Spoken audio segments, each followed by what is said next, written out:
Okay, so the stock market's hitting all-time highs, right? Feels like party time. But here's the thing. Behind the scenes, the pros, the really smart money, they're not celebrating. They're quietly getting ready for what they're calling a triple crisis. So let's dig into what they see that maybe the rest of us are missing. All right, so let's just start with this weird contradiction at the heart of everything. You look at the S&P 500 and it's basically touching the stratosphere, right? Record territory. But if you talk to professional investors, the mood is, well, it's not great. There's this growing feeling of unease, a sense that there's a massive disconnect between the prices we're seeing and the actual risks that are bubbling up just under the surface. And that feeling of unease, it's not because of just one little problem. No. What we're looking at is what institutional strategists are calling a triple crisis. Think of it as a perfect storm, a dangerous collision of risks coming from three different directions: trade policy, the macroeconomy, and, you guessed it, geopolitics. So let's unpack each one of these one by one. All right, first up, the economy itself. For months, the big story, the narrative everyone was buying into, was this idea of a perfect, beautiful, soft landing. But as you're about to see, the real data, it's starting to paint a much different and, frankly, a much more worrying picture. Okay, check this out, because this chart really shows you the problem in black and white. There's this dangerous gap opening up. See that top line? That's core PCE, the inflation number the Fed watches like a hawk. It's stuck, stubbornly high at 3%. And the bottom line? That's GDP growth, and it's cratered, down to just 1.4%. And that combo, slowing growth with high inflation, well, that is the classic textbook definition of a warning sign. So here's the bottom line. That dream everyone had of a perfect Goldilocks soft landing, it's over. The data just doesn't back it up anymore. What we're actually living in is this much tougher, kind of grinding stagflation light world. Where the economy is slowing down, but prices just refuse to follow.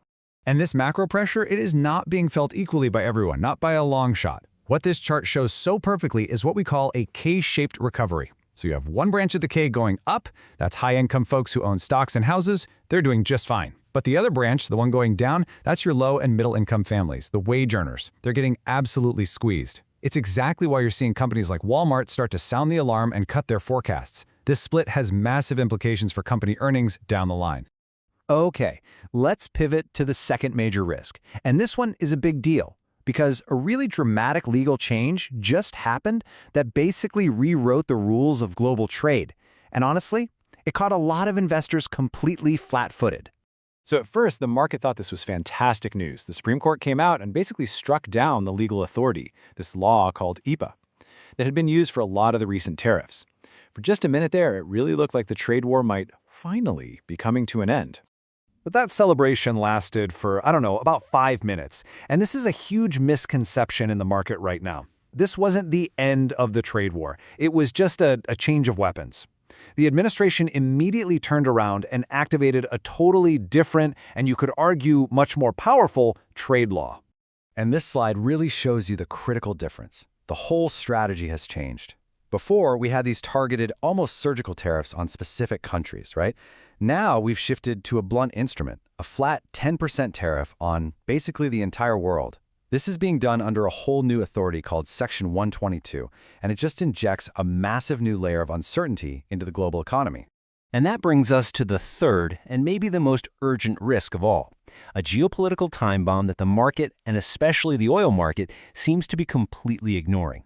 What we're focused on here is a 15-day ultimatum that's been given to Iran over its nuclear program. And look, this isn't just diplomatic chatter. This is being backed up by the biggest deployment of U.S. military assets to that region since the Iraq War back in 2003.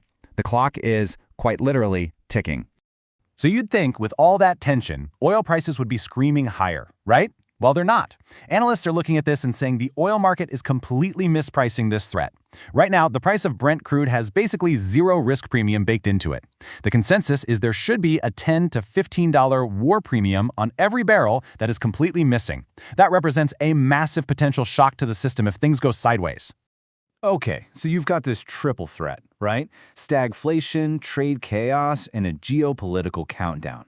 So the big question is, how are the institutional investors, the smart money, actually positioning their portfolios for this? They're getting super defensive, and they're using a classic playbook called the barbell strategy. So just picture a barbell. They are loading up on the two ends and leaving the middle completely empty. What does that mean? It means they are avoiding anything in the middle that's super sensitive to the economy. Think consumer spending, risky loans, stuff that gets crushed in a stagflation scenario.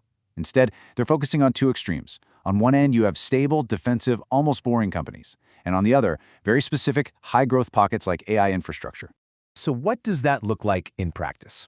Well, first, they're hedging that geopolitical risk by buying real physical assets. We're talking Brent crude and gold. Second, they're getting out of bets that rely on calm markets because they are expecting some wild swings as government policy whipsaws back and forth. And finally, and this is crucial, they are getting extremely cautious about debt. They're pulling back from high-yield bonds and private credit because those are the areas that are most vulnerable if the economy really slows down. All right, so let's boil all of this down. What is the one critical takeaway you need to navigate this incredibly tricky market? You know, the final verdict from this whole institutional analysis is pretty clear. We're in an environment where all the old rules, the assumptions about predictable policy and geopolitical stability, they're completely broken. So the best defense is to go back to basics. And as you can see, right there at the intersection of all this legal chaos from tariffs and the physical risk of conflict, the pros see cash and hard commodities as the safest, most reliable shields you can have. There's a great quote from the source material that just says it all, perfectly. When the index hits a new high, the smart money isn't checking the price, they're checking for the exits. Look, this isn't a time to be chasing crazy returns based on the headline numbers. It's a time to really stress test your own portfolio, to understand its durability, and to know where your exits are just in case one of these three crises finally boils over. And that really leaves us with the final and most important question. As these three powerful forces, a slowing economy, a chaotic new trade policy, and this geopolitical countdown, as they all continue to develop, which one will be the one that ultimately tips the scales and matters most to the market?